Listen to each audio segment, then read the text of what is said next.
Hello friends. तो ये मेरा सेकंड लेक्चर है।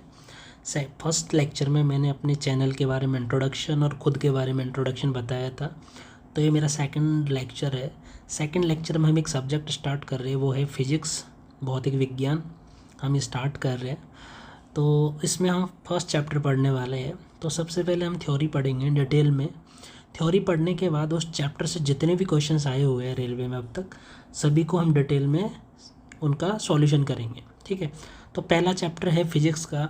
उस चैप्टर का नाम यहाँ पे मेंशन नहीं है तो मैं कर देता हूँ, आप लिख लेना जिसको भी लिखना है। तो चैप्टर का नाम है units, measurement and measuring instrument. ठीक है। हिंदी में अगर देखें तो इकाई, मापन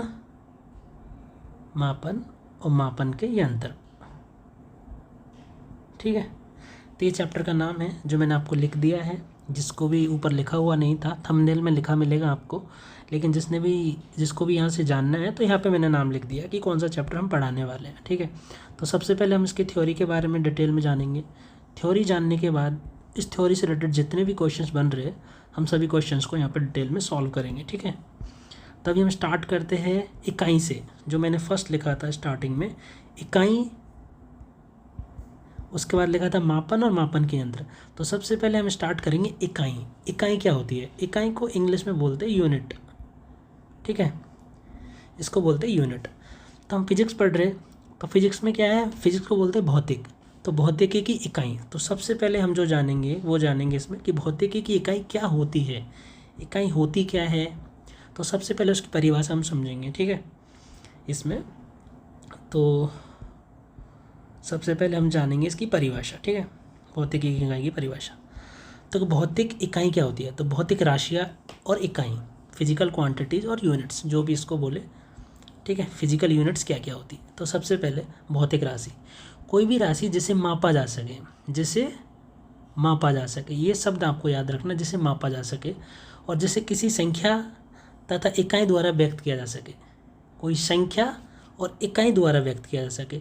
अब संख्या में कैसे और इकाई में कैसे व्यक्त करते हैं, ये हमें नीचे जानना है। तो उदाहरण के तौर पे हमने कोई भी ले लिया। ठीक है, कोई भी ले लिया, जैसे मास, या फिर नीचे उदाहरण के तौर पे ले लिया 2 मीटर की लंबाई। ठीक है। तो इसमें 2 क्या है? 2 एक संख्या है। ठीक है। और मीटर क्या है? मीटर एक इकाई है। ठीक है। तो संख्या और इकाई, संख्या और इकाई के रूप में हमें किससे दर्शाया? लंबाई को। किसको दर्शाया? लंबाई को। तो लंबाई क्या हो गई? भौतिक राशि हो गई। तो लंबाई कैसी राशि है? भौतिक राशि है। इसी टाइप से लंबाई हो गया, द्रव्यमान हो गया, समय हो गया, फोर्स हो गया, ऊर्जा हो गया, ऐसी बहुत सारी भौतिक राशियाँ हैं। भौतिक राशियाँ क्या होती है? जिन्हें मापा जा सके। पहली कंडीशन, जिन्हें मापा जा सके। फर्स्ट थिंग हमें क्या याद रखनी है? जिसे मापा जा सके। ठीक है। तो जिसे मापा जा सके और जिसे किसी संख्या और इकाई द्वारा व्यक्त किया जा सके, वो होती है भौतिक राशि। तो फर्स्ट जो हमें याद रखना है, जिसे मापा जा सके, पहली चीज़। सेकंड चीज़, जिसे संख्या तथा इकाई द्वारा व्यक्त किया जा सके। तो जैसे एग्जाम्पल के लिए मान लिया लंबाई 2 मीटर है, एग्जाम्पल के लिए। तो 2 क्या है? एक संख्या है। ठीक है। मीटर क्या है? एक इकाई है। इसको दर्शाने के लिए तो हमने क्या किया? संख्या और इकाई के रूप में किसको दर्शाया? लंबाई को। तो लंबाई क्या हो गई? भौतिक राशि हो गई यहाँ पर। ठीक है। तो इसी टाइप से जैसे द्रव्यमान है, मान लो 50 kg है। ठीक है। तो 50 क्या हो गई? संख्या, kg क्या हो गया? इसका इकाई। तो द्रव्यमान को हमने दर्शाया संख्या में और इकाई में। तो किसी ने बोला समय, तो समय से तो कुछ मतलब नहीं है, वो आगे भी उसको बोलना पड़ेगा कि कितने मिनट है, कितने सेकंड है, या कितने घंटे है। सपोज करो उसने बोला 20 मिनट। ठीक है। अब मिनट क्या है? ये इकाई हो गई। 20 क्या है? संख्या हो गई। इकाई, संख्या और इकाई के रूप में हमें किससे दर्शाया? समय को। तो समय क्या हो गई? भौतिक राशि। तो ये हो गया भौतिक राशि क्या होती है, उसकी डेफिनेशन हमने डिटेल में समझ ली है। ठीक है। भौतिक राशि क्या होती है समझ में आ गया होगा सभी को। ठीक है। नहीं आने से आप कभी भी कोई भी क्वेश्चन पूछ सकते हो, किसी भी क्वेश्चन में कोई डाउट हो तो। ठीक है। तो सबसे पहले हमारा हो गया भौतिक राशि। अब हम चलते हैं सेकेंड पेज पे। ठीक है। मापन की प्रणाली। अब ये जो राशियाँ होती है, इनको हम मापते हैं। ठीक है। जो भी है, हमने पढ़ा है कि भौतिक राशि में जिसको मापा जा सके, जिसको संख्या और इकाई के रूप में दर्शाया जा सके, वही भौतिक राशि होती है। ठीक है, तो मापने के लिए अलग अलग लोगों ने अलग अलग अपनी थ्योरी दी। ठीक है, तो इसमें जो मूल आधार माने गए हैं मापन के, वो 3 माने गए हैं। आधार इकाइयाँ जो मानी गई वो 3 मानी गई है, ओनली 3। पहली है लंबाई, फिर है द्रव्यमान, फिर है समय। आधार इकाई कितनी मानी गई है? 3, लंबाई, द्रव्यमान और समय। ठीक है, तो अलग अलग प्रणाली दी गई है मापन की। तो पहली प्रणाली आ जाती है CGHS। तो इन्होंने बोला है CGHS में कि हम जो लंबाई है ना, लंबाई, उसको हम सेंटीमीटर में मापेंगे। किस में मापेंगे? सेंटीमीटर में। फिर इन्होंने बोला जो द्रव्यमान है ना, द्रव्यमान, इसको हम नापेंगे ग्राम में। किस में नापेंगे? ग्राम में। इन्होंने बोला समय है, उसको किस में मापेंगे? सेकंड में। तो इसका जो फुल फॉर्म हो गया वो हो गया सेंटीमीटर, ग्राम और सेकंड। तो कहीं पे भी आगे से आपको CGS प्रणाली अगर दिखे, कोई भी एक शब्द दिखे कि CGS प्रणाली क्या होती है, तो हमें क्या देखना है कि फर्स्ट तो लंबाई है, सेकंड क्या है? द्रव्यमान, थर्ड चीज़ क्या है इसमें? समय है। ठीक है, तो हमें सबसे पहले हमें क्या देखना है कि पहला क्या है? पहला जो भी दिखाएगा वो लंबाई को दिखाएगा, दूसरा जो भी दिखाएगा वो द्रव्यमान को दिखाएगा। पहला किसको दिखाएगा? लंबाई को। दूसरा किसको दिखाएगा? द्रव्यमान को। तीसरा किसको दिखाएगा? समय को। ठीक है, यही आधार इकाइयाँ मान के ये प्रणाली पूरी बनाई गई है। ठीक है, तो CGS प्रणाली जैसी होगी तो पहला लंबाई, लंबाई किस में नापेंगे? सेंटीमीटर में। द्रव्यमान किस में नापेंगे? ग्राम में। और समय किस में मापेंगे? सेकंड में। तो इस पद्धति का पूरा नाम हो गया सेंटीमीटर ग्राम सेकंड। लेकिन हमेशा जब भी क्वेश्चन में आएगा, कहीं चैप्टर में होगा, कहीं भी पढ़ोगे आप, तो वहाँ डायरेक्टली लिखा हुआ CGS प्रणाली, CGS प्रणाली। तो CGS प्रणाली का मतलब ये है कि लंबाई को सेंटीमीटर में और द्रव्यमान को ग्राम में और समय को सेकंड में नापेंगे। तो यहाँ पे शॉर्ट फॉर्म में ये सब लिखा हुआ है, आपको दिख रहा होगा, इधर लिखा हुआ है सेंटीमीटर ग्राम सेकंड। तो सेंटीमीटर को कैसे दर्शाते हैं शॉर्ट में? CM। ठीक है, ग्राम को स्मॉल g से, सेकंड को स्मॉल s। तो ये प्रणाली हो गई। तो ये कहाँ पर यूज होती है CGS प्रणाली? मुख्यतः कहाँ यूज होती है? तो सैद्धांतिक भौतिकी में प्रयुक्त होती है, जहाँ पे सिद्धांत होते हैं। कोई भी सिद्धांत बनाते हैं तो वहाँ पे सैद्धांतिक में, वहाँ पे हमेशा हम CGS प्रणाली में ही लिखेंगे चीज़ को। ठीक है, उसके बाद सेकंड प्रणाली आती है MKS। सेम चीज़, फर्स्ट क्या होती है? आधार इकाई लंबाई, तो लंबाई M मतलब मीटर में मापेंगे। फिर द्रव्यमान, K मतलब किलोग्राम में मापेंगे। फिर समय, समय किस में मापेंगे? सेकंड में। तो उसका फुल फॉर्म क्या हो गया? मीटर किलोग्राम सेकंड प्रणाली। तो शॉर्ट में लिखी आएगी, कहीं पे भी लिखी होगी MKS प्रणाली। तो MKS का मतलब आप समझ जाओगे। फर्स्ट क्या होता है?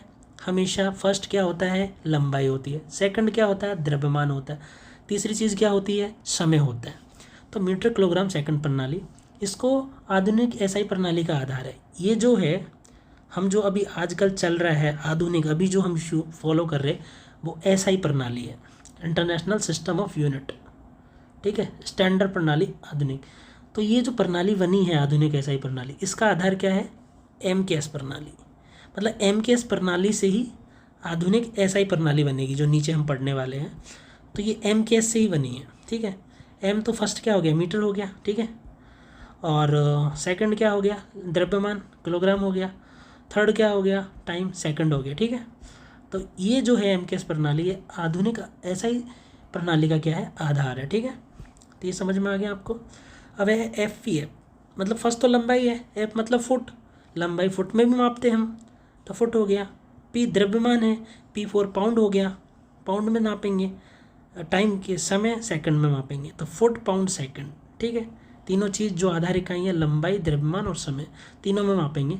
तो ये जो यूज़ होती है ब्रिटिश प्रणाली है।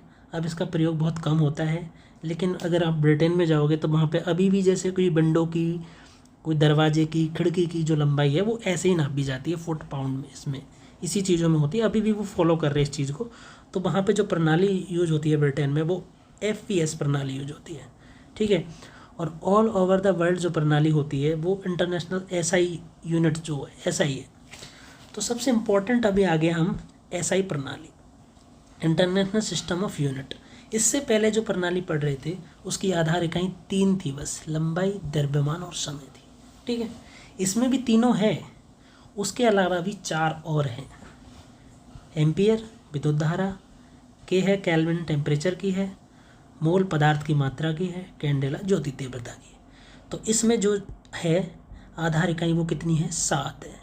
आधार इकाई, फंडामेंटल यूनिट्स इंग्लिश में बोले तो ये आधार इकाई इसकी कितनी है, 7 है। तो अभी हमने कितनी प्रणाली पढ़ी, 4 प्रणाली पढ़ी। मापन की प्रणाली है, मापने की प्रणाली है कि कोई भी चीज़ होगी उसको कैसे मापेंगे हम। तो लंबाई को फर्स्ट हमने को क्या देखना है, लंबाई देखना है। सेकंड हमको क्या देखना है, फर्स्ट लंबाई देखना है, सेकंड द्रव्यमान और थर्ड समय। तो ये इसी आधार पे ये प्रणाली बनी है। और जो एमकेएस प्रणाली है इससे ही क्या बनी है, एसआई प्रणाली बनी है, इसका आधार रही है। लेकिन एसआई प्रणाली में जो 3 यूनिट थी, 3 इकाई थी, उसके अलावा 4 इकाई और है। अब वो 4 इकाई क्या है उनको हम डिटेल में आगे पढ़ेंगे। तो अभी हम चलते हैं तीसरे पेज पर चलते हैं, ठीक है। ये आ गए यहाँ पर। तो हमें मेनली पढ़ना क्या है, एसआई प्रणाली पढ़नी है। एसआई प्रणाली, अंतर्राष्ट्रीय इकाई प्रणाली, ठीक है, international unit system, SI system, ठीक है। तो ये किस किस से बनी है, तो इसमें जो मूल प्रणाली यूज हुई है, मूल इकाई जो यूज हुई है इस प्रणाली को बनाने में, तो और जितनी प्रणाली थी, तीन कौन कौन सी प्रणाली थी आपको अगर याद है तो, CGS, MKS, FPS, ये 3 प्रणाली थी। इनके अलावा एक प्रणाली थी SI। तो अभी तक जितनी प्रणाली थी, कितनी प्रणाली थी, इसके पहले 3। तो तीनों में जो आधार इकाई थी वो क्या थी, लंबाई थी। उसके अलावा क्या था, द्रव्यमान था। उसके अलावा क्या था, समय था। लेकिन जो एसआई प्रणाली है इसमें जो आधार इकाई है वो बढ़ा दी गई है, ठीक है। अब वो क्या बढ़ाया है, कितना बढ़ाया है, वो हम यहाँ टेबल में देख सकते हैं, ठीक है। तो सबसे पहले आती है मूल इकाई। जो एसआई प्रणाली में जो यूज होने वाली है, तो मूल इकाई कौन कौन सी है वो हम यहाँ पे देखेंगे अभी, ठीक है। मूल इकाई कौन कौन सी है, तो सबसे पहले आ गई लंबाई, ठीक है। सबसे पहले लंबाई, तो लंबाई को हम किस में मापेंगे, मीटर में। ये फिक्स है, इसको ऐसे ही याद करना है आपको, एसआई, और इसका मीटर का प्रतीक क्या है, एम। और मीटर जनरली यूज कहाँ होता है, दूरी या लंबाई मापने में यूज होता है मीटर, ठीक है। तो मीटर को हम किस में लिखेंगे, अभी आपको समझ में आ गया होगा, एम में। मीटर को एम से दर्शाएंगे। और लंबाई की जो एसआई प्रणाली का मात्रक है वो मीटर है, ठीक है। एसआई इकाई मतलब इसकी यूनिट क्या है, लंबाई की, मीटर है। हमने ऊपर पढ़ा भी था कि एमकेएस से आई है तो वही होगा। द्रव्यमान का क्या है, इकाई क्या है, किलोग्राम है। इसको किस में लिखेंगे, केजी में लिखेंगे। तो कोई भी पदार्थ, पानी, किसी भी मात्रा है उसको द्रव्यमान में मापते हैं, ठीक है। समय है, समय की इकाई क्या है, सेकंड। देखो समय को हम किस किस में माप सकते हैं, इसके अलावा भी समय को हम माप सकते हैं, किस में, मिनट में माप सकते हैं, घंटे में माप सकते हैं। लेकिन जो ऐसा ही इकाई है, स्टैंडर्ड जो है, फंडामेंटल वो क्या है, सेकंड ही है, मिनट में। जैसे मीटर को किस में भी माप सकते हैं, सेंटीमीटर में भी माप सकते हैं, किलोमीटर में भी माप सकते हैं, फुट में भी माप सकते हैं, और भी बहुत सारी चीज़ों में माप सकते हैं। लेकिन जो स्टैंडर्ड है, जो एसआई यूनिट को, उसके लिए, एसआई यूनिट के लिए है, जो स्टैंडर्ड है वो क्या है, वो है लंबाई का मीटर है, द्रव्यमान का किलोग्राम है। और में भी माप सकते हैं, ऐसा नहीं कि सिर्फ हम किलोग्राम में माप सकते हैं, लेकिन ऐसा यूनिट में किलोग्राम है। समय को किस में माप सकते हैं, सेकंड में। विद्युत धारा को मापेंगे एम्पियर में, इसका मात्रक ए है। ये तापमान सिर्फ इसमें हमें याद रखना है तापमान, ठीक है। तापमान को किस में मापेंगे, केल्विन में, इसका कैपिटल के है, ठीक है। पदार्थ की मात्रा को मापेंगे मोल में, इसको हम दर्शाएंगे MOL से हमेशा, ये बिल्कुल याद रखना है, ठीक है। ज्योति तीव्रता का मात्रक क्या है, इकाई क्या है, कैंडेला है। कैंडेला को किस चीज़, ठीक है। अब ये चीज़ें हैं यहाँ पर है। इसमें से क्वेश्चन ऐसा नहीं है कि सिर्फ फिजिक्स में पूछा जाता है। अगर आप आगे पढ़ोगे तो आपको ये पता चलेगा कि इसका एक क्वेश्चन रीजनिंग में भी बनता है, जो बहुत अच्छा क्वेश्चन बनता है, आपको यहाँ से आज पता चलेगा फर्स्ट टाइम, ठीक है। रीजनिंग में एक क्वेश्चन आता है कि भिन्न को पहचानो, ठीक है। तो वो दे देगा इसमें से कोई 3 इसमें से दे देगा। सपोज करो उसने दे दिया ये और आगे मीटर और आगे दे दिया किलोमीटर, तो भिन्न को पहचानो। तो आपको अगर पता होगा कि मूल इकाई कौन कौन सी थी, तो 3 तो मूल इकाई होगी, और जो किलोमीटर है वो मीटर की लंबाई का मात्रक है, लेकिन वो मूल इकाई नहीं है। तो भिन्न को पहचानने के लिए कि ये जो 4 ऑप्शन देंगे ABCD, चारों में से अलग क्या है, विषम क्या है, विषम है या फिर भिन्न है, ऐसे पहचानने के लिए रीजनिंग में क्वेश्चन आता है, बहुत अच्छा क्वेश्चन बनता है। तो वो क्वेश्चन यहाँ से बनता है, बहुत बार यहाँ से भी बनता है। कोई 3 मूल इकाई दे देगा और एक इकाई कोई बाहर की दे देगा तो आपको पता भी नहीं चलेगा कि वो रीजनिंग का क्वेश्चन है, फिजिक्स का क्वेश्चन है, लेकिन यहाँ से आता है। तो आपको साथ के साथ मूल इकाई जो है, जो एसआई मात्रक में, एसआई सिस्टम प्रणाली में, अंतर्राष्ट्रीय इकाई प्रणाली में यूज होती है, तो वो साथ की साथ इकाई हमें याद करनी पड़ेगी। सात इकाई क्या है, एक बार फिर से रिवीजन कर देते हैं। लंबाई किस में मापेंगे, मीटर में।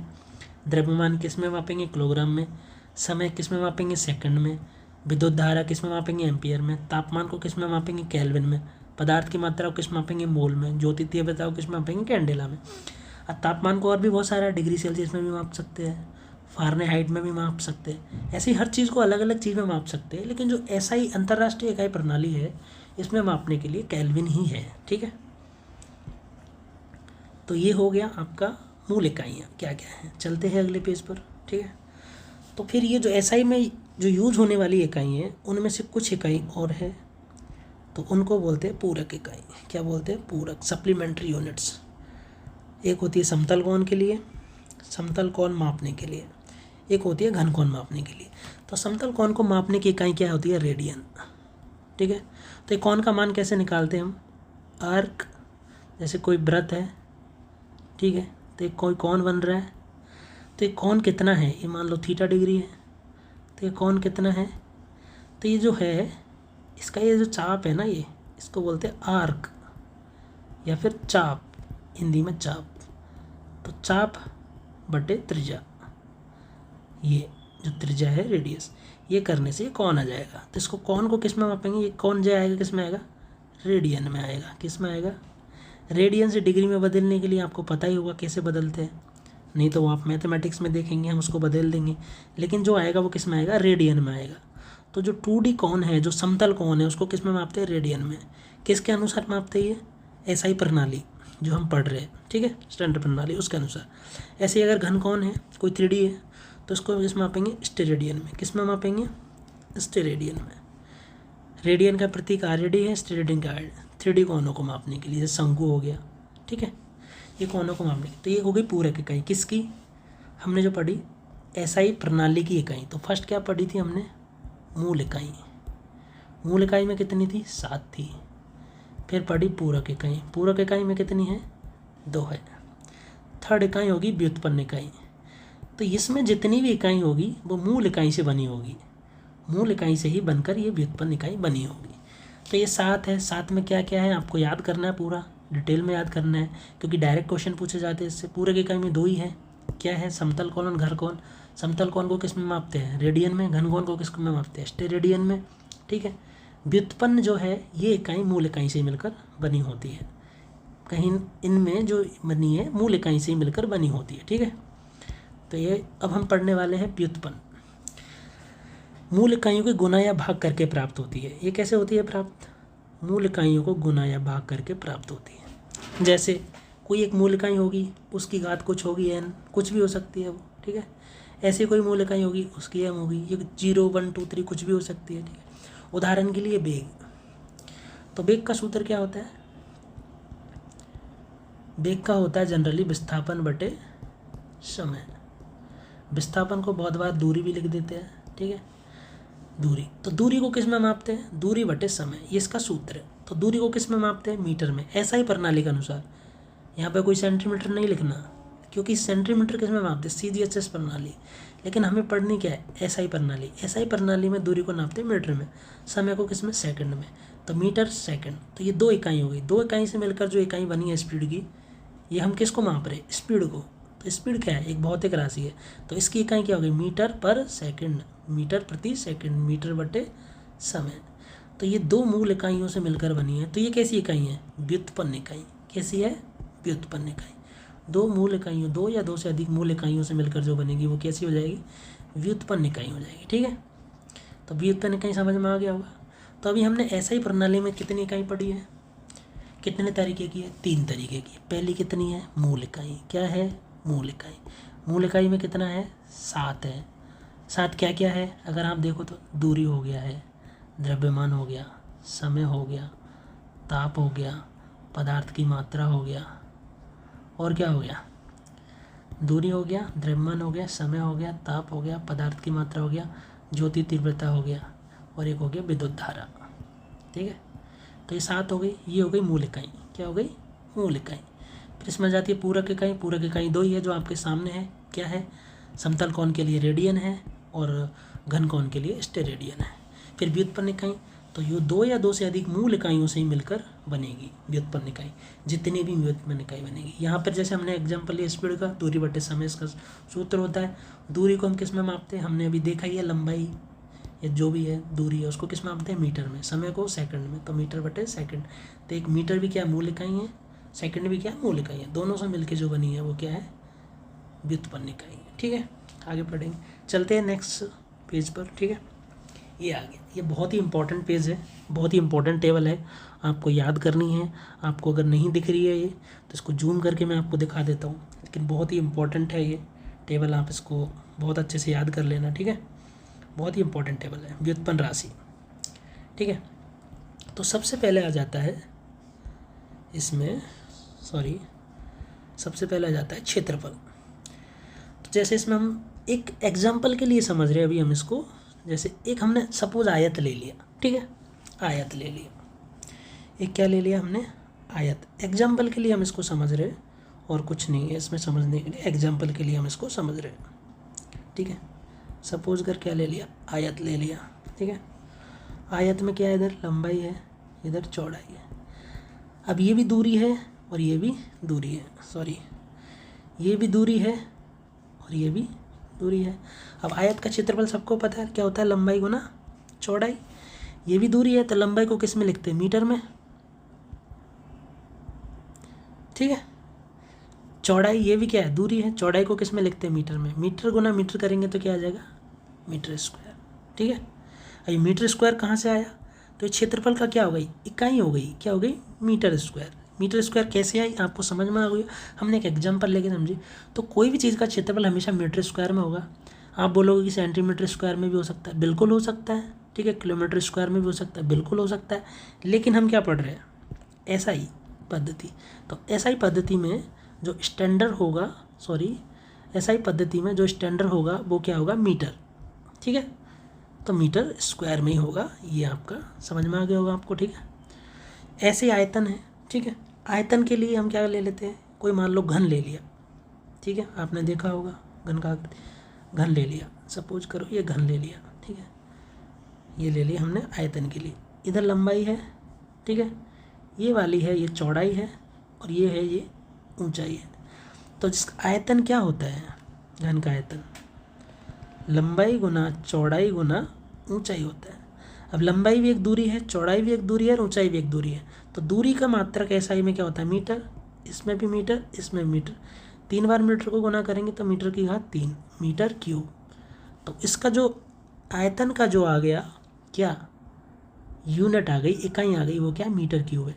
अब सेंटीमीटर क्यूब भी हो सकती है, बिल्कुल हो सकती है, किलोमीटर क्यूब भी हो सकती है, कुछ भी हो सकती है, लेकिन ऐसे स्टैंडर्ड के हिसाब से क्या है, मीटर क्यूब ही होगी। क्या होगी, मीटर क्यूब होगी। किसके अनुसार, एसआई के अनुसार। ठीक है, एसआई पद्धति के अनुसार। ठीक है, इंटरनेशनल पद्धति के अनुसार।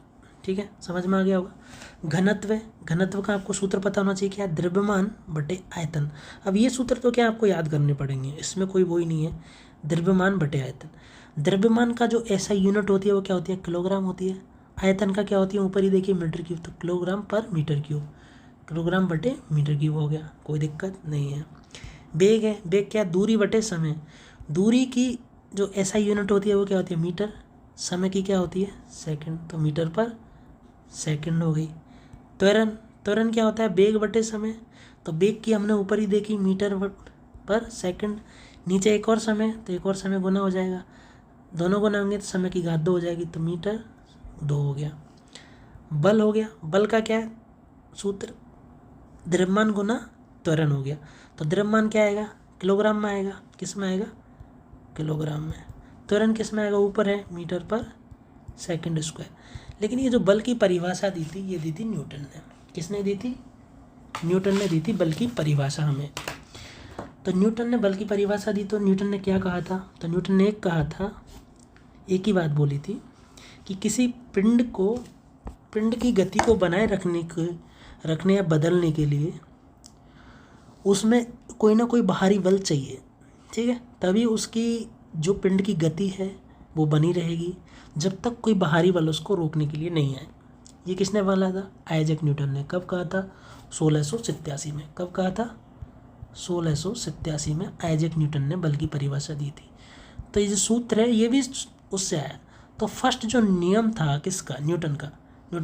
उसने क्या बोला कि कोई भी वस्तु तब तक स्थिर सीधी रेखा में गमन करती रहेगी जब तक उस पर कोई बाहरी बल ना लगे। तो ये बल की क्या थी? परिभाषा। सेकंड जो उसने दिया था कि जो बल होता है वो क्या होता है? द्रव्यमान और त्वरण का गुणनफल होता है। ठीक है, ये जो सूत्र है ये कहाँ से आया? ये जो न्यूटन है, न्यूटन के सेकंड नियम से आया। जो न्यूटन का सेकंड लॉ है, लॉ ऑफ मोशन, जो न्यूटन का, ठीक है, गति के नियम जो पढ़ेंगे, न्यूटन के गति के नियम, तो उससे फर्स्ट जो नियम था उससे क्या आया? जो जड़त्व का नियम भी बोलते हैं आप उसको, उससे क्या आया? उससे बल की परिभाषा आई। और ये जो सूत्र है, ये जो फॉर्मूला है, ये जो सूत्र है बल का, द्रव्यमान इंटू, ये कहाँ से आया?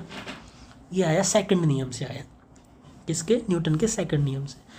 तो ऐसा यूनिट के हिसाब से द्रव्यमान क्या होना चाहिए? किलोग्राम। त्वरण क्या होना चाहिए? ऊपर लिखा हुआ है मीटर पर सेकंड स्क्वायर। तो ये ऐसा यूनिट से सही है, ये एकदम करेक्ट है। बहुत क्वेश्चंस में ये भी ऑप्शन होगा, क्योंकि ये किसने दिया है? न्यूटन ने दिया है। तो न्यूटन ने इस पूरी चीज़ को क्या बोल दिया? न्यूटन। इसका अगर 1 kg गुना मीटर पर सेकंड स्क्वायर 1 न्यूटन के बराबर होगा, क्योंकि उसने बनाया है तो उसने इसको क्या दे दिया? अपना नाम दे दिया। ठीक है, तो इसलिए इसको हम क्या मिलेंगे? बल की जो इकाई होती है वो क्या होता है? न्यूटन होता है। ठीक है, लेकिन जो एक रियल में जो चीज़ होती है ये तो न्यूटन ने दिया, इसलिए जो नियम रियल में होती है वो क्या आएगी? किलोग्राम। त्वरण की क्या है? मीटर पर सेकंड स्क्वायर। रियल में यही आएगा। ठीक है, ये याद रखना है आपको, ये ज़रूर आएगा। ठीक है, अब आ जाओ दाब। दाब क्या होता है? प्रति इकाई क्षेत्रफल पर लगने वाला बल। प्रति इकाई क्षेत्रफल पर जितना बल लगता है उसको बोलते हैं दाब। दाब का सूत्र यहाँ पर है। ठीक है, दाब का सूत्र आपके सामने है यहाँ पर, बल बटे क्षेत्रफल। तो बल आपने देखा है, या तो ये लिख दो नहीं तो न्यूटन लिख दो, दोनों ही सही है, क्योंकि इसको न्यूटन ने दिया है तो न्यूटन ने इसको अपना नाम दे दिया। तो अगर इसको लिखेंगे तो न्यूटन लिखेंगे, मान लो बल को न्यूटन लिख लिया, क्षेत्रफल को क्या? मीटर स्क्वायर, तो न्यूटन पर मीटर स्क्वायर ये। और ये जो दाब का जो है परिभाषा, ये किसने दी? पास्कल भाई साहब ने दी। तो उसने क्या किया? न्यूटन पर मीटर स्क्वायर को क्या बोल दिया? 1 पास्कल के बराबर है, 1 न्यूटन पर मीटर स्क्वायर। तो जो दाब है उसकी यूनिट क्या? पास्कल। ये भी सही है, ये भी सही है। क्वेश्चंस में ये भी पूछी जाएगी, ये भी पूछी जाएगी, क्योंकि दाब की परिभाषा किसने दी है? पास्कल ने दी है, इसलिए उसने उसको अपना नाम दे दिया है। जो भी है उसको अपना नाम दे दिया। लेकिन अगर ऐसा यूनिट अगर ये पूछ ले, ऐसा यूनिट अगर ये पूछ ले क्वेश्चन में कि ऐसा यूनिट अगर उसने दे दिया कि बल क्या है? न्यूटन, क्षेत्रफल क्या है? मीटर स्क्वायर, ऊपर है, ये सही है क्या? तो ये सही है, क्योंकि पास्कल ने दिया था इसलिए उसको क्या नाम दे दिया? पास्कल। इसको ऐसे भी लिख सकते हैं, बल को क्या लिख सकते हैं? द्रव्यमान गुना त्वरण। द्रव्यमान को क्या लिख सकते हैं? किलोग्राम। त्वरण को क्या लिख सकते हैं? मीटर पर सेकंड स्क्वायर। और एक इधर मीटर स्क्वायर नीचे है ही है पहले से, ये वाला न्यूटन की जगह हमने ये लिखा है, मीटर स्क्वायर है ये, तो 1 मीटर से 1 मीटर कट जाएगा, तो किलोग्राम सेकंड स्क्वायर मीटर। तो ये भी सही है, किसके लिए? दाब के लिए। कैसे आया आप एक बार फिर से समझ लीजिए, फिर से देख लेना आप इसको। ठीक है, कोई प्रॉब्लम नहीं है इसमें। ये फॉर्मूला बहुत ज़रूरी है, फॉर्मूला याद रखोगे आप, जो स्टार्टिंग की 7 जो यूनिट है, मूल यूनिट याद रखोगे तो सब कुछ बन जाएगा। ठीक है, ठीक है, फिर से देख लेते दाब को। बल, तो बल है, बल की परिभाषा किसने दी थी? न्यूटन ने दी थी, इसलिए उसकी इकाई को हम क्या बोल देते? न्यूटन बोल देते। तो बल की जगह क्या रख देंगे? न्यूटन रख देंगे। ठीक है, क्षेत्रफल बटे में, क्षेत्रफल की इकाई क्या है? मीटर स्क्वायर है, सबसे ऊपर आपको पता है, तो न्यूटन बटे मीटर स्क्वायर, ये हो गई दाब की इकाई हो गई, ये सही है। लेकिन ये जो सूत्र है ये किसने दिया है? पास्कल ने। तो इसने क्या बोला भाई, ये जो है इसको क्या बोलो आप? पास्कल बोलो, इसको क्या बोलो? पास्कल। तो 1 पास्कल किसके बराबर होता है? 1 न्यूटन बटे मीटर स्क्वायर के बराबर होता है। ठीक है, कोई डाउट, कोई दिक्कत नहीं होनी चाहिए इसमें किसी तरीके की। ठीक है, तो ये कहाँ से आया? ये यहाँ से आया। ठीक है, अब आ जाओ कार्य ऊर्जा। तो कार्य ऊर्जा क्या होता है? बल गुना दूरी। बल और बल की दिशा में तय की गई दूरी कार्य ऊर्जा होती है। तो बल आपको पता है किस में? न्यूटन में है। ठीक है, दूरी किस में? मीटर में, तो newton into metre, newton metre होता है। लेकिन ये जो सूत्र है ये किसने दिया है? ये जूल भाई साहब ने दिया था, एक जूल भाई साहब थे, तो इसने क्या बोला, इसको हम क्या बोल देंगे, जूल बोल देंगे। ये 1 न्यूटन मीटर कितना होगा, 1 जूल के बराबर होगा। अब क्वेश्चन में ऐसे भी आ सकता है, कार्य ऊर्जा की इकाई न्यूटन मीटर भी आ सकती है, जूल भी आ सकती है, दोनों ही सही है, ठीक है, ऐसा स्टैंडर्ड के अनुसार ये है, ठीक है, इसमें कोई दिक्कत नहीं होनी चाहिए। और इनके बारे में डिटेल में जब हम क्वेश्चन सॉल्व करेंगे तो मैं डिटेल में और अच्छे से बताऊँगा आपको, ठीक है। अब आ जाओ आप किस पे आ गए, शक्ति पे। शक्ति क्या होता है, कार्य बटे समय। अब कार्य की इकाई हमने ऊपर देख ली, क्या लिखी थी, जूल लिखी थी, ठीक है, तो जूल। समय क्या है, सेकंड है, तो जूल बटे सेकंड। ये जो परिभाषा दी थी ये किसने दी थी, वाट भाई साहब ने दी थी, तो उसने क्या बोला, इसको हमें क्या बोलेंगे, 1 वाट बोल देंगे, ठीक है। तो शक्ति की इकाई वाट भी होती है, जूल पर सेकंड भी होती है, दोनों होती है, दोनों। ये जूल पर सेकंड ये तो आप इजीली निकाल लोगे, कहाँ से आई है, क्योंकि फॉर्मूला से आई है, सूत्र से आई है, ठीक है। आवृत्ति है, आवृत्ति की इकाई क्या होती है, दोलन पर सेकंड। दोलन मतलब कोई भी एक चीज़ का एक चक्र पूरा हो जाता है, एक चक्र बटे सेकंड। जैसे एक चक्र क्या होता है, जैसे ट्यूबलाइट है, एग्जाम्पल के लिए हम क्या ले लेते हैं, ट्यूबलाइट ले लेते हैं, ठीक है। तो ट्यूबलाइट क्या होती है, 1 सेकंड में 50 बार जलती है और 50 बार बुझ जाती है, ठीक है। तो ये जलना और बुझना ये पूरा एक चक्र हो गया, जलना और बुझना। तो 1 सेकंड में कितनी बार करती है ये काम, 50 बार, इसलिए हमें हमेशा जली दिखाई देती है। इसलिए हम हमेशा घर में जो आने वाली बिजली है वो कितनी होती है, 50 हर्ट्ज़ की होती है। कितने की होती है, 50 हर्ट्ज़ की।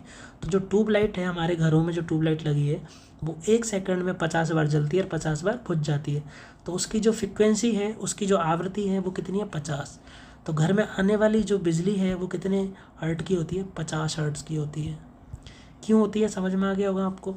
तो जो दोलन है मतलब वो चक्र है, एक चक्र पर सेकंड में कितने समय में लगेगा, ठीक है। तो ये जो सूत्र दिया है ये हर्ट्ज़ ने दिया था, इसलिए इसकी इकाई क्या हो गई, हर्ट हो गई। हर्ट को किससे लिखते हैं, HZ से लिखते हैं, हर्ट्ज़। इसके बारे में डिटेल में अगर आपको जानना है तो मैं क्वेश्चंस के टाइम पे इसको डिटेल में बता दूंगा। अगर फिर भी आपको लगता है कि नहीं आपको अभी जानना चाहिए तो मैं आपको अभी भी बता सकता हूँ इसके बारे में, ठीक है। तो ये किसकी इकाई हो गई, आवृत्ति की इकाई हो गई हर्ट्ज़, ठीक है। तो ये आपको याद करना है, ठीक है। तो एक वैज्ञानिक था, जर्मनिक वैज्ञानिक था। कौन वैज्ञानिक था, जर्मन वैज्ञानिक। उसका नाम क्या था, उसका नाम था हेनरिक राडोल्फ हर्ट्ज़। क्या नाम था, हेनरिक राडोल्फ हर्ट्ज़ था। ये था एक जर्मन वैज्ञानिक, जर्मन भौतिक वैज्ञानिक था, जर्मन भौतिक वैज्ञानिक था। तो इसने 1930 में एक काम किया था। क्या काम किया था इसने, विद्युत चुंबकीय जो तरंगे हैं, क्या है, विद्युत चुंबकीय तरंगे हैं, उनका अस्तित्व का पता लगाया था। उनके अस्तित्व का पता किसने लगाया था, हेनरिक राडोल्फ हर्ट्ज़ ने विद्युत चुंबकीय तरंगों का पता लगाया था 1930 में। ये कौन था, एक जर्मन वैज्ञानिक था, इसने इसका पता लगाया था। तो इसको इसके सम्मान में IEC एक संस्था है, IEC मतलब इंटरनेशनल इलेक्ट्रोटेक्निकल कमीशन, इसने इसके नाम पर ये जो है आवृत्ति है, जो फ्रिक्वेंसी है, इसको इसी के नाम पर क्या दे दिया, HZ नाम दे दिया कि इसकी जो इकाई होगी वो क्या होगी, हर्ट्ज़ होगी। तो ये वैज्ञानिक के नाम पे दिया गया है। जैसे हमने पहले ऊपर भी देखे क्या क्या, न्यूटन है, बल की उसने वो की थी तो उसके नाम पे उसका बल दे दिया। कार्य और ऊर्जा किसने दिया, जूल है, जूल वैज्ञानिक था, उसके नाम पे चला गया। दाब किसने दिया, पास्कल ने दिया था, दाब का जो नियम था, तो उसके नाम पे वो हो गया, ठीक है। ऐसे ही शक्ति का किसने दिया था, वाट ने दिया था, तो वाट के नाम पे हो गया। ऐसे ही अभी आगे जाओ, विद्युत आवेश। विद्युत आवेश को क्या बोलते हैं, चार्ज भी बोलते हैं। क्या बोलते हैं, चार्ज भी बोलते हैं विद्युत आवेश को। तो इसका सूत्र क्या है, धारा इंटू समय। क्या है, धारा इंटू समय, धारा इंटू समय। धारा को किस में नापते हैं, एम्पियर में। समय को किस में नापते हैं, सेकंड में। तो एम्पियर इंटू सेकंड, ये भी ऐसा ही यूनिट है, ये भी ऐसा ही इकाई है। लेकिन ये जो नियम था विद्युत आवेश का, ये किसने दिया, कूलाम ने। तो इसका यूनिट किस में भी लिखेंगे, इकाई कूलाम में लिखेंगे, ठीक है। ऐसे विभवांतर है, विभवांतर का क्या है सूत्र, ऊर्जा बटे आवेश। ऊर्जा को किस में लिख सकते हैं, जूल में लिख सकते हैं। किस में लिख सकते हैं, जूल में। कहाँ से लिख सकते हैं, ऊपर ऊर्जा थी ये, किस में थी, जूल में लिखती। आवेश था, अभी अभी पढ़ा है, किस में था, कूलाम में। तो जूल बटे कूलम, ये भी हो सकता है। लेकिन ये जो विभवांतर इसको किस में मापते हैं हम? वोल्ट में मापते हैं। किस में नापते हैं? वोल्ट में भी नापते हैं विभवांतर को, ठीक है। ये बात आपको ध्यान रखनी है। प्रतिरोध, प्रतिरोध क्या होता है, ठीक है। तो प्रतिरोध है, प्रतिरोध का फॉर्मूला क्या होता है? तो एक ओम्स थे, ओम्स एक वैज्ञानिक का नाम है वो, तो उसने एक लॉ दिया था ओम्स लॉ। क्या दिया था? Ohm's law. ओम्स लॉ में उसने क्या बोला, कोई भी विद्युत परिपथ में जो विद्युत धारा बह रही होती है तो उसमें जो वोल्टेज है वो धारा के क्या होता है? प्रोपोर्शनल होता है। मतलब अगर धारा बढ़ेगी तो वोल्टेज भी बढ़ेगा। तो ये प्रोपोर्शनल को हटाने के लिए हमने एक कांस्टेंट यूज़ किया, वो है आर। आर मतलब रेजिस्टेंस, मतलब प्रतिरोध। तो वो सूत्र यहाँ से आया, बी बराबर आई आर। बी क्या है? विभवांतर है जिसको वोल्ट में मापते हैं। आई क्या है? करंट है, विद्युत धारा है। आर क्या है? रेजिस्टेंस है, प्रतिरोध है। तो यहाँ से आर बराबर क्या हो जाएगा? आई इधर चला जाएगा, बी बटे आई, तो वोल्टेज बटे धारा। ये सूत्र यहाँ से आया। तो ये किसने, वैज्ञानिक ने दिया? ओम्स ने। ओम्स का लॉ है, तो इसने क्या बोला? प्रतिरोध का वो क्या होगा? यूनिट इकाई क्या होगा? ओम्स होगा, ठीक है। समझ में आ गया होगा आपको, इसमें कोई दिक्कत नहीं होनी चाहिए आपको किसी तरीके की। चलते हम नेक्स्ट पेज पे। ये आ गया 6, ठीक है। और भी कई बहुत सारी महत्वपूर्ण यूनिट्स हैं, ठीक है। तो सबसे पहले हम देख लेते हैं दूरी, दूरी का यूनिट्स। हम सबसे पहले क्या देख लेते हैं? दूरी, ठीक है। ये हो गया दूरी। तो दूरी को प्रकाश वर्ष में भी मापते हैं। एक प्रकाश वर्ष क्या होती है? एक वर्ष में प्रकाश द्वारा तय की गई दूरी, ठीक है। एक वर्ष में प्रकाश द्वारा तय की गई दूरी। तो आपको एक चीज़ पता होगी, क्या चीज़ पता होगी? कि प्रकाश की निर्वात में स्पीड क्या होती है? 3 × 10⁸ मीटर पर सेकंड। ये क्या है? चाल है। किसकी चाल है? प्रकाश की चाल है। किस में है? निर्वात में। मतलब प्रकाश इतनी स्पीड से चलता है 1 सेकंड में, 1 सेकंड में 3 × 10⁸ मीटर पहुंच जाता है। अब उसमें क्या परिभाषा में? एक वर्ष में प्रकाश द्वारा तय की गई दूरी। तो 1 सेकंड में इतना पहुंच जाएगा। तो एक वर्ष मतलब 365 दिन। तो 365 दिन में कितना पहुंचेगा? तो 365 दिन है, इसको अगर हम घंटे में बदलेंगे तो 24 से गुना कर देंगे, क्योंकि एक दिन में 24 घंटा होता है। फिर इसको मिनट में बदलेंगे तो 60 से गुना कर देंगे, क्योंकि एक घंटे में 60 मिनट होता है। फिर सेकंड से बदलेंगे तो 60 से गुना कर देंगे। फिर इसको, ये तो क्या आ गई? समय। ये समय आ गया सेकंड। इतना समय है, इतने समय में इस चाल से चलेंगे तो दूरी कैसे आएगी? तो दूरी बराबर क्या होता है? तो रुको थोड़ा इसको मैं वो कर देता हूँ शॉर्ट, थोड़ा इधर समझाने में ईजी होगा, ठीक है। इधर समझाने में आपके लिए थोड़ा ईजी होगा। दूरी, तो दूरी का सूत्र क्या होता है? चाल गुना समय। तो चाल क्या है? प्रकाश की चाल तो हमें पता है 3 × 10⁸ है। समय कितना लग रहा है? 365 दिन में कितनी दूरी चलेगी? तो 365 दिन। 24 से गुना क्यों किया? क्योंकि एक दिन में 24 घंटे होते हैं। 60 से गुना किया क्योंकि 1 घंटे में 60 मिनट होती है। फिर 60 से किया क्योंकि 1 मिनट में 60 सेकंड होती है। तो इसको पूरा गुना करेंगे तो ये आएगा 9.46 10⁻15 मीटर। तो ये जो वैल्यू है, ये 1 लाइट ईयर की वैल्यू, ये कहाँ से आई? आपको समझ में आ गया होगा। ये चीज़ पूरी कैलकुलेशन आपको समझ में आ गई। तो इसकी परिभाषा आपको समझ में आ जाएगी। तो आप ये क्या है कि एग्ज़ाम हॉल में भी आप इसको निकाल सकते हैं, इसमें कोई दिक्कत नहीं है। आप इसको एग्ज़ाम हॉल में भी निकाल सकते हैं ईजीली, ठीक है। कहाँ से आया आपको पता चल गया होगा। ये जो वैल्यू है ये कहाँ से आई आपको पता चल गया होगा, ये वाली वैल्यू कहाँ से आई है, ठीक है। एक वर्ष में प्रकाश द्वारा तय की गई दूरी। तो आपको 2 चीज़ याद होनी चाहिए दूरी के लिए। एक तो स्पीड होनी चाहिए प्रकाश की पता, मतलब चाल पता होनी चाहिए। दूसरा पता होना चाहिए समय, क्योंकि हमें पता है दूरी का सूत्र जो होता है चाल गुना समय होता है, ठीक है। दूरी का सूत्र क्या होता है? चाल गुना समय होता है दूरी का सूत्र। तो चाल गुना समय होता है, तो हमें चाल पता होना चाहिए। लेकिन हमें पता है कि चाल क्या होती है प्रकाश की? 3 × 10⁸ मीटर पर सेकंड होती है। और हमें पता है समय कितना है? 365 दिन में कितना चलेगा। तो 365 को भी सेकंड में बदल लिया, क्योंकि सेकंड में है। तो इतने मीटर चलेगा ये। तो इसी को क्या बोल दिया उन्होंने? Light year. क्या बोल दिया? लाइट ईयर, मतलब प्रकाश वर्ष। तो प्रकाश वर्ष का ये वैल्यू कहाँ से आई आपको पता चल गया होगा। तो प्रकाश वर्ष क्या है? कौन सी इकाई है? दूरी मापने की इकाई है। किसकी मापने की इकाई है? दूरी मापने की इकाई है, ठीक है। सेम आ जाओ खगोलीय दूरी AU, पृथ्वी और सूर्य के बीच की औसत दूरी। अब ये कैसे पता चला है कि भाई पृथ्वी और सूर्य के बीच की औसत दूरी कितना है? तो दूरी का फिर से आपको पता है सूत्र क्या होता है? चाल गुना समय, ठीक है। चाल गुना समय होता है दूरी का, आपको फिर से पता है दूरी का सूत्र। तो ये भी सेम उसी तरीके से निकलेगा।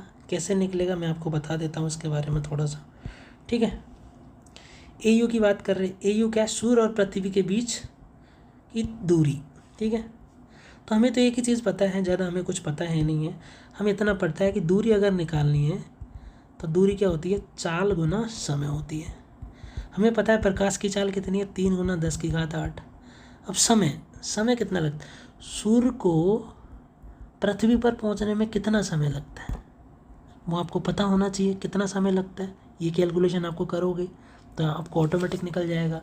तो कितना लगता है आपको ये चीज़ पता होनी चाहिए। तो कोई बता सकता है कितना समय लगता है? जितना मुझे नॉलेज है इस चीज़ का कि कितना समय लगता है, तो कुछ ऐसे 8 मिनट 16 सेकंड कुछ ऐसे लगता है। लेकिन पृथ्वी क्या है? ऐसे है, गोल नहीं है, ठीक है, इस टाइप से है। मान लो सूरज यहाँ पर है, ठीक है, तो यहाँ पर पहुँचने में अलग टाइम लगेगा और यहाँ पर अलग लगेगा, ठीक है।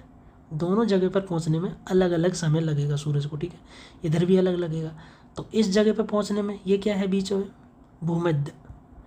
ये क्या है? पोल, ठीक है। तो यहाँ पे पहुँचने में, यहाँ पे पहुँचने में अलग अलग समय लगेगा। तो दोनों का एक 8 मिनट 20 सेकंड के आसपास लगता है, एक को लगता है 8 मिनट 16 सेकंड। तो हम क्या करेंगे? दोनों का एवरेज ले लेंगे। तो 8 मिनट 18 सेकंड एवरेज मतलब बीच का, ठीक है। इतना मिनट को भी सेकंड में बदल दो तो 8 को कितने 60 से गुना कर देंगे, कितना आ गया? 480 सेकंड। 18 सेकंड है ये, तो 498 सेकंड हो गया। तो 498 को अगर इससे गुना कर देंगे तो क्या आ जाएगा? तो ये लगभग आ जाएगा, ये लगभग आ जाएगा आपका, इसको गुना करेंगे तो ये लगभग आ जाएगा आपका, ये जो वैल्यू है यही आ जाएगा। ये आएगा 1.496 × 10⁻11 मीटर। तो खगोलीय AU कितना होता है? पृथ्वी और सूर्य के बीच की दूरी। तो ये वैल्यू कहाँ से आई? आप भी इसको निकाल सकते हैं। आपको चाल पता होना चाहिए, समय पता होना चाहिए। याद करना, याद कर लो, इजी होगा, जल्दी से क्वेश्चन हो जाएगा, टाइम बचेगा, ठीक है। फिर आ जाएगा पार्सेक। पार्सेक भी किसका मात्रक है? किसकी यूनिट है? इकाई है, दूरी की इकाई है। सबसे बड़ी व्यवहारिक दूरी है, ये याद रखना, सबसे बड़ी व्यवहारिक दूरी है। एक पार्सेक कितने बराबर होता है? 3.26 प्रकाश वर्ष। एक प्रकाश वर्ष इतना होता है, तो इतने से इसको गुना कर देंगे तो एक पार्सेक हो जाएगा। तो सबसे बड़ी दूरी पार्सेक है, ठीक है। आर्मस्ट्रॉन्ग भी किसकी इकाई है? लंबाई की इकाई है, ठीक है। लंबाई मतलब दूरी की इकाई है, ठीक है। लेकिन ये किसके लिए यूज होती है? प्रकाश की तरंग दैर्घ्य मापने के लिए। तो एक आर्मस्ट्रॉन्ग किसके बराबर होता है? 10⁻10 - 9। तो ये भी क्या है? ये कोई ना कोई इकाई है, लेकिन इनको जैसे लाइट है, प्रकाश वर्ष है, बहुत बड़ी इकाई है, हमें इतना पता है। लेकिन अगर इसको मूल इकाई में हम बदलेंगे, मूल इकाई में अगर हम इसको बदलेंगे तो इसको दूरी का तो क्या होता है? मूल इकाई मीटर होता है। तो हम इसको मीटर में इधर लिखा हुआ लास्ट में जितना है, तो इधर जितनी इकाई लिखी है वो कैसी है? ये वो है स्टैंडर्ड लिखा हुआ है इधर, ठीक है। जैसे मीटर है ये, ठीक है। दाब है, दाब को हम किस में नापते हैं? पास्कल में नापते हैं, हमें पता होगा किस में नापते हैं? पास्कल में नापते हैं। अब हमने देखा होगा दाब का सूत्र क्या था? बल बटे क्षेत्रफल।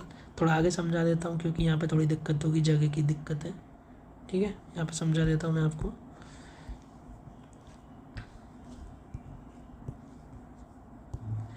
दाब क्या था? दाब था, तो दाब बराबर क्या था? बल बटे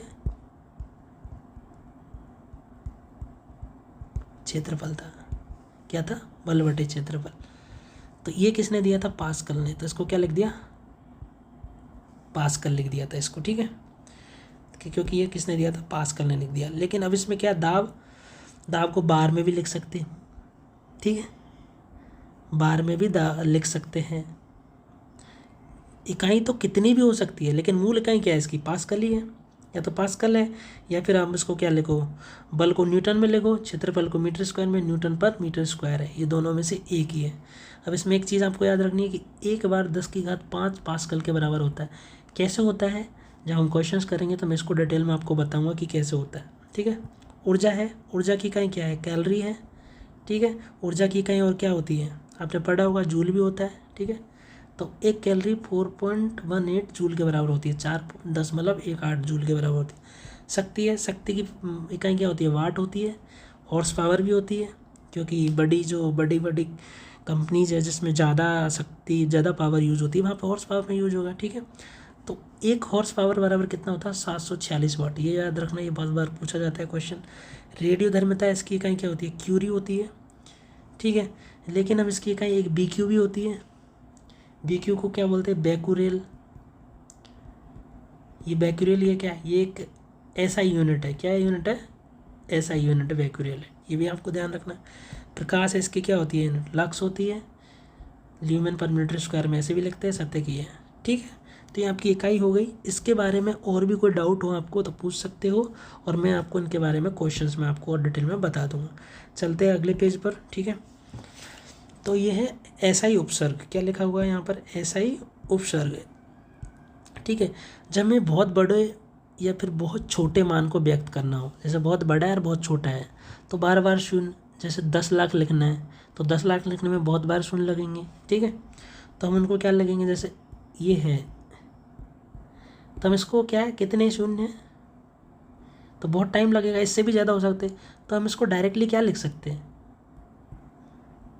ऐसे लिख सकते हैं 10 की घात 6, ईजी है लिखना। तो हम इसको क्या उपसर्ग के रूप में लिख देते हैं, किस में लिख देते हैं, उपसर्ग के रूप में, ठीक है। तो ये है, तो बड़े मामन, तो ये टेबल आपको याद करनी है, इसमें कोई भी लॉजिक नहीं है, एकदम याद करनी है। बढ़ते हुए क्रम में अगर हम देखेंगे, deca, hecto, kilo, mega, giga, tera, peta, exa, zetta, yotta. अब इसको एक थोड़ा सा याद कर सकते हैं, यहाँ पे तो आपको थोड़ा देखना पड़ेगा यहाँ तक, लेकिन यहाँ के आगे आपको थोड़ा समझ में आ जाएगा। किलो से आपने देखा होगा मोबाइल में KB सबसे छोटी आती है, KB के बाद आने लग गया MB, उसके बाद आने लग गया GB, आजकल तो TB भी आता है, टेराबाइट। देखा होगा, ये तो मोबाइल की भी वो होती है इंटरनल कितनी है, KB में बहुत छोटी होती है, MB, फिर GB, फिर TB। तो ये 3 चीज़ तो यहाँ से सकते, किलो, मेगा, गीगा और टेरा, ये 4 तो यहाँ से याद रख सकते, 2 आपको पैसे याद रखना पड़ेगा, डेका, रेक्टो, ठीक है। 10 की घात 1, 10 की घात 2, 10 की घात 3, 10 की घात, फिर यहाँ से आगे 10 की घात 3 बढ़ती रहेगी, 3, 6, 9, 12 ऐसे करके। तो ये आपको याद करना है, इसमें कोई भी वो नहीं है, लॉजिक नहीं है, कुछ भी नहीं है, ये आपको टेबल याद करनी पड़ेगी। तो ये क्या है, बड़े मानों के लिए, जैसे बढ़ते हुए क्रम में। ऐसे ही छोटे मानों के लिए एक और टेबल है, डेसी, सेंटी, मिली। तो ये क्या है, ये जनरली आपने देखा होगा, मिली, माइक्रो, नैनो, पिको। ये चीज़ बहुत फ्रिक्वेंटली यूज़ होती है।